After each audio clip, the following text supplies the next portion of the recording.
सहृदय सरल स्वभाव के धनी श्री संत छोटे बाबा जी, तिलकधर जी, ज्ञान प्रकाश जी, धर्म प्रकाश जी और आपका नाम राघवेंद्र तिवारी जी इत्यादि जितने भी भक्तगण उपस्थित हो, सभी के लिए मैं एक ही बात कहना चाहूँगा कि शहीदों की ये श्रद्धांजलि हम क्यों अर्पित करते हैं। मुल्क गंगो जमुन का ये हिंदुस्तान, ये हिंदुस्तान किसका है? गंगा जमुना का।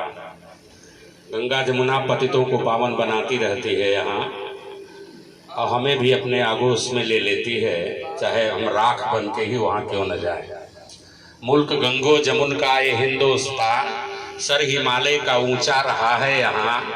आज आज़ादी है सबकी दुल्हन बनी, दुल्हा बनना तो ऐसे वतन के लिए। हमें दुल्हा बनने की जरूरत है। हम अपने पिता का आखिरी संस्कार करके जहाँ से आते हैं और पुनः फिर लौट कर वहाँ उस जगह पर नहीं जाते हैं। देहात में अगर संस्कार करते हैं तो तीसरे दिन राखी उठाने चले जाते हैं, उसके बाद फिर एक अगरबत्ती लेकर के भी अपने पिता के उस शमशान घाट पर नहीं जा पाते हैं। लेकिन जिन्होंने राष्ट्र के लिए, राष्ट्र का गौरव बन करके अपने माता का, पिता का, घर का, द्वार का, धन का, दौलत का, सबका परित्याग करके, अभी चर्चा हो रही थी, पंडित जी ने कहा धर्म की रक्षा करो। नहीं, राष्ट्र की रक्षा करो। राष्ट्र रहेगा तो धर्म रहेगा, राष्ट्र रहेगा तो हम रहेंगे, राष्ट्र रहेगा तो तुम रहोगे। और धर्म तो अहिंसा, सत्य, सेवा और दान, ये धर्म के 4 चरण हैं। और चारों चरण की उपाय देता यह है कि इस समय आपाधापी की दौड़ में सब लोग लुप्ता के दलदल में फंसे हुए हैं। अभी राजनीतिक स्पर्धा जो चल रही है, इसमें सब लोग अपनी अपनी प्रॉफिट ढूंढ रहे हैं।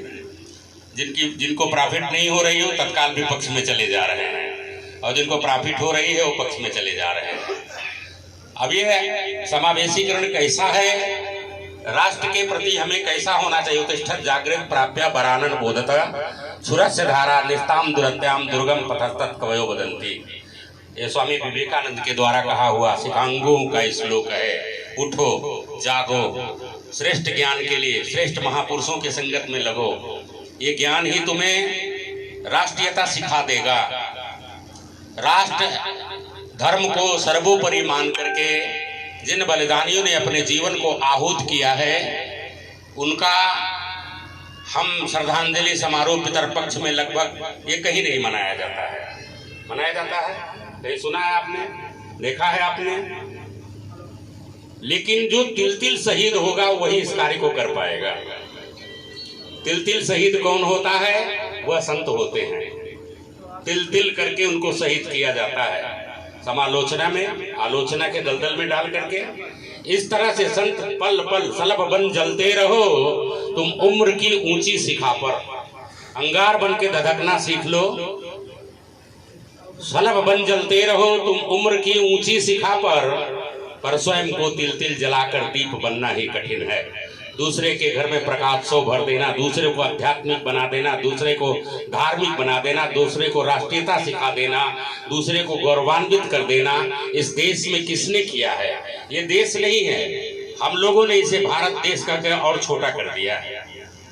सिकंदर ने अपने गुरु सुकरात से पूछा था कि मैं पूरी दुनिया लूट कर भारत में जा रहा हूँ, ये बताओ कि भारत से तेरे लिए भी कोई चीज लाना हो तो बता देना, कि भारत की कोई प्रसिद्ध वस्तु हो, अमूल्य वस्तु हो, मैं उसको वहां से ले आऊंगा।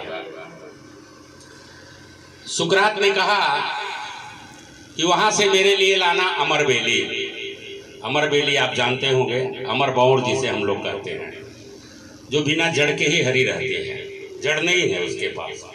जबकि मानते हैं कि बिना जड़ का कोई भी चीज प्रफुल्लित नहीं रह सकता, हरा भरा नहीं रह सकता। लेकिन अमरबेली आपने यहाँ ऐसी अदृश्य शक्ति है जो बिना जड़ के ही हरी भरी रहती है, उसे ले आना। कहा क्या करोगे? कहा 72 प्रकार के रोग की दवा है, उसको लेके आना। चाहे फैलेरिया हो, चाहे मलेरिया हो, चाहे डायरिया हो, तमाम प्रकार के रोगों में, चाहे शुगर हो, चाहे डायबिटीज हो, और चाहे कैंसर की बीमारी आपको हो, उसका काढ़ा बना के पीते रहोगे, सारी बीमारियों को विजय प्राप्त करती है। इसलिए वो जड़ी लाना, अमरबेली। और क्या लाना? जो आपके तालाब में है, कमल का फूल। कहा क्यों उसको लाऊंगा? कहा वो रहता तो कीचड़ में है, लेकिन फूल कभी कीचड़ को छूता ही नहीं है, पानी तक को नहीं छूता है, हमेशा ऊपर रहता है।